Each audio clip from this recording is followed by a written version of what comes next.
Hello, everybody. Welcome to the Whippet Health Foundation YouTube channel. My name is Dr. Lisa Costello, and I currently serve as one of the board of directors for the Whippet Health Foundation, and I'm also one of the database operators. In this video, I'm going to show you how to enter individual dog information and also how to enter information for that dog if information has changed after the dog has been put into the database. So let's get into it. You're on the home page, whippethealth.org. To go to the database, upper left-hand corner, going to click on the red button, go to database. This is your home page. You're logged in as a guest. That's in comparison to us, the data operators, who log in here to manipulate the data. If you missed the general overview video that I put out, this is your home screen. You've got several tabs here: people search, litter search, dog search, veterinarian search, reports, and the button we're going to use today, submit data. I did another video about personal information submission, and today we're going to do individual dog submission. Just a reminder, to be able to submit information on a dog, you must either be the breeder or the owner. We do not accept anonymous data or data submitted by Sally or Joe or anybody else. You've got to be the breeder or the owner. Remember also that this information will be public, so be aware of what you're entering and be sure that you want it to be public in the database before you fill out the form. So I'm going to go ahead and put in one of my own dogs. He's actually already in the database, but I'm going to show you how to put him in, and then we'll take a look at what his page looks like once he's been entered. So I have already pre-filled this form with my information. If submitter is not an owner or breeder, please explain. Again, we usually don't accept that, so there would have to be some outstanding situation. Ignore the blue for now. This is if the dog's already in the database. We're going to go through that at the end. So owner information, if this is different than the submitter, you would fill that in, but because I am also the owner, check here and it will go ahead and pre-populate those areas for you. So breeder and litter info, we'd really like to have as much information on this as possible so we can create the litters and also find litter mates and just further populate the database and flesh it out. I am not the breeder. His breeder is Bobby Mason. Oops.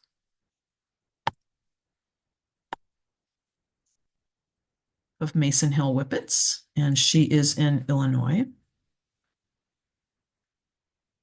Sire's name was Willoughby Cowpoke, Caleb.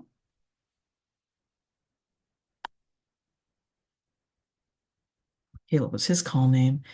And I already have his registration number in here. Dam's name was Mason. Mason Hill Purely Platinum. Call name Roxy. And her registration number. This litter was born in 2013, November 5th. You can enter a dog of, it doesn't have to be a current dog. I mean, a dog of any time, dog from any country, if you have the information and you're the owner or breeder. So Whippet Health Foundation dog ID. Well, this dog's not going to have one because he's not in the database yet. So here is going to be his registered name. Call name Moon. His registration number I already had pre-populated. He was registered in 2014 with the American Kennel Club. So this is your first drop-down menu. We have several different kennel clubs and registries here. If you have a dog that's registered with an organization that is not in this table, let the data operators know and we can certainly add it. He is a male. If you don't give me the sex of the dog, that is one of the things that you cannot put it in the database if it doesn't have an actual sex. He's not limited registration. He is neutered. And I had a DNA profile on him, so I'm going to put that number in also. He is 22.25 inches, 42 pounds. He's fawn brindle. The colors in this table coincide with the colors on the registration form that AKC has for Whippets that were dictated by the parent club. So you've got a fairly wide range here. And there's also unknown and blank. Markings, he has white markings. Again, these markings are on the registration form for AKC. The only one that I don't have in here yet is black saddle. Have to add that. He has dark brown eyes. Now, in this table, you've got a range of choice and also blue eyes. And I think this is important. If a blue eye were to become associated with a health issue, say deafness perhaps, having this in the database is something that we could then follow and see if there was a connection. Dark brown eyes, scissor bite. You also have over, underbite, level, or wry. He didn't have any missing teeth. I did have a dog that did once. No tattoo, but he does have a microchip. And it's between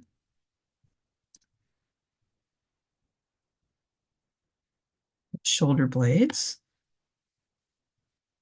They are registered with AKC Reunite, and his chip number I also had in.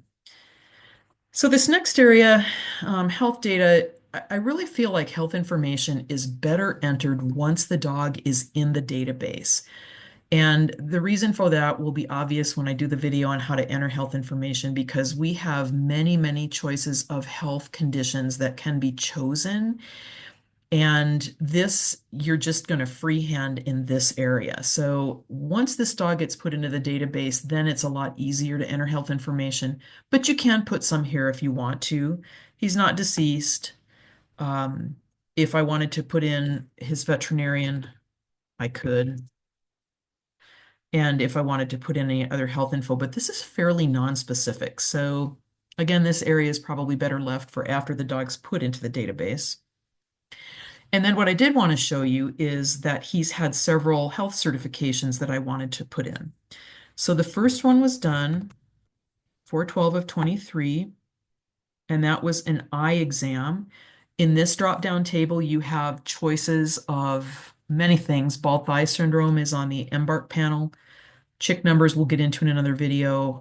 That's from the Canine Health Information Center of OFA. It's a program that they have to award dogs that have been health tested. Degenerative myelopathy, delayed post-op hemorrhage is a new one we added. Dentition, elbows, eyes, most of these are OFA certified. Hips, MDR1 gene is also Embark, myostatin deficiency, patellas. Some of these are things we don't normally do in Whippets, thyroid, von Willebrand's, but somebody will have submitted something, and that's why this is in here. So at this point, he had his eyes tested. Next menu is who tested them. So we've got board certified cardiologist, echo, board certified cardiologist, auscultation only, board certified neurologist, ophthalmologist, surgeon, AKC, animal eye registry. Again, a group of labs or organizations that do health testing. In this case, he was tested by an ACVO, ophthalmologist, and I sent this into OFA already. And so I had gotten back the numbers on his certification form. The next thing that he had done was done 1/14 of 24, and that was an echocardiogram. And this was actually done by a boarded cardiologist. And again, I had already submitted that to OFA, so I had that number. If I didn't, I could simply put normal here and then upload the OFA number when I had it, or it could just stay normal. But if that was the case, we would want to get a copy of the eye form, I'm sorry, the heart form, as it was completed by the cardiologist. The next test was done 5/13 of 14 when he was a pup, and he had his hearing done. This was done by a non-neurologist bear tester, and I did send that into OFA for a number. And I wanted to show you a test that is not certified by OFA. So also when he was a pup, I did myostatin deficiency. There it is. This was evaluated by the lab DDC, and he was N normal. Just another word here, because this dog's not in the database, I can't attach forms here. Once we put this information in, you'll be able to upload that certification, and I'll show you that in another screen to prove that these tests were done and show the proof of the tests. So before you hit submit, you're going to read this paragraph. By clicking the submit data button below, I am stating that the above data is correct and accurate to the best of my knowledge, and that I voluntarily submit the above data for entry into the database. I authorize release in accordance with WHF policies, including affected phenotypes at the time I owned the dog, and I authorize a data operator to contact me for data validation purposes. I understand that phenotypes that were diagnosed after I relocated a dog are treated as hearsay until verified with current owner or breeder. So basically, let's say that you had a dog that you placed and it developed a disease and you decide to enter it here, but you're no longer the owner. We would have to verify that with the current owner or breeder before we could put that in the database. No anonymous data submission, no data submission if you're not the owner or breeder. So you're going to hit submit data. Before you do, just notice if you have any questions, you can always contact this address. This email address goes to our webmaster as well as the data operators. So I'm going to hit submit data. My data has been successfully sent to the Health Foundation. Our operators will have your information entered into the database within a few days. If you missed the general overview video, just understand that this is not a live database like the Whippet archives. Once you hit submit data, you can't go right back in and see it live. This data is sent to operators who look over the data for mistakes, clarification to see if there are any questions or if we want any further information before we input it into the database. So there's a lag time, and we're volunteers. There's only 2 of us right now. So depending on the amount of data we have submitted, it may take us a while. But I wanted to show you what it looks like when we get this information. So this is the form that I just submitted. And this is what it looks like on my end as a data operator. I'll get this information, I'll go through it, and then if I have any questions, I will contact the person who submitted it, and I will get all of this put in.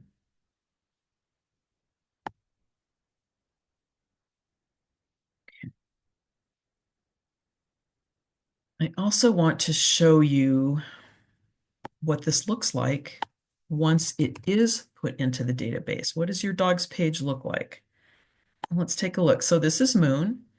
This is the information that I just sent to the data operator. Let's say I had a minute, so I was able to put it in.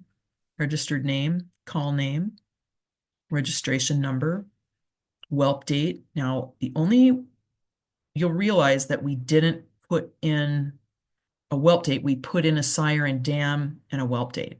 So if all you had done was put in the day that the dog was whelped, I couldn't put it in because whelp dates are always associated with litters. So this is his litter. I was able to put that information in from this part of the form that you submitted. And that generates a whelp date right there. White markings, font color, so all the information I had put in. Because he was already in the database, he's already got some pictures in here. And the certs and the test information I entered, so obviously he's been tested for many years, but this is what that information will look like under certifications and tests. And the one for eyes that I submitted, this is his OFA document. The one for cardiac is right here. And so I would have uploaded these after he was put into the database. This DDC document is here, and bear is here. So again, these basically just are proof supporting that the testing was done. Another thing that's kind of interesting off this dog page is if you would like to see what it looks like on OFA, we have a link that will take you, get rid of this guy. There we go. Directly to the OFA site. And I can then take a look at him on OFA. I think that's something a lot of people don't realize that we have. So if the information has been submitted to OFA, it will be on this page. And again, that's the link here. This doesn't work for dogs in Canada. And then let's say that I wanted to upload new certification. So this is where that would be done. And we'll go through that in another video. But I want to go back to submit data, individual dog form. So let's say that this dog is already in the database and I want to change information. Let's say that he actually has died and I want to put that in there, or he's been neutered, or he might have a new owner. Initially, I thought it was a bit cumbersome to utilize the same form, but then I began to realize that a lot of this information could change. So what you do is, if there's an update to a dog that's already in the database, you look here in blue, I'm going to click on this box, and then you want to enter the dog's registered name and only the data that has been changed. So you don't have to refill out the owner, refill out the litter. I mean, if all that's the same, basically I want to fill out what's changed. I know that he does have a number. That's his dog ID number. Go ahead and put his registered name in here. And then let's say that he's passed away from lymphoma. So this is where I could enter that information. Say that I lost him in June of 2018, and the cause of death was lymphoma, and he was euthanized. And I could put the veterinarian here. And then if that's the only change I have, I can submit that data. And I want to show you what that looks like on the... So when we get information that's changed, it's going to show me as the submitter. I don't have to fill in all this other information. It hasn't changed. But the one thing that did change will be down here. So if anything has changed, it's going to be in this area.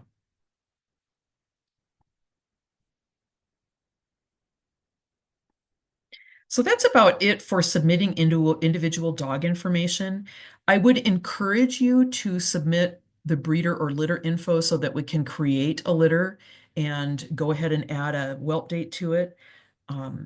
We're really not supposed to use data from the Whippet archives or any other database that we don't know how it's monitored. So we would really prefer that owners submit and we utilize that info, owners or breeders.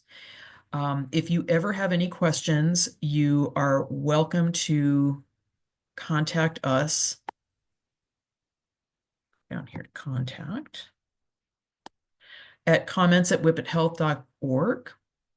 You can also contact us at several ways. They all come to us. healthdata@whippethealth.org. And I'm also in the database with my information. So you can always contact me at this email. If you guys have any questions, it can be kind of confusing and it can be kind of daunting at first, but once you get the hang of it, it's pretty easy to enter dogs fairly quickly. I would also say that if this is just something that you cannot do, you are welcome to send the information to me individually, and I can enter it from anything that you send me. It takes it a little bit longer, makes it a little bit harder, but we're absolutely happy to do that. So any questions, please feel free to contact us. I'm going to continue to put out some videos on how to enter more information. I thank you for your interest and hope that we get a lot more dogs. We currently have over 20,000 dogs in this database, and we would really like to build it to probably double or triple that size. Thank you so much for watching, and I will see you next time around.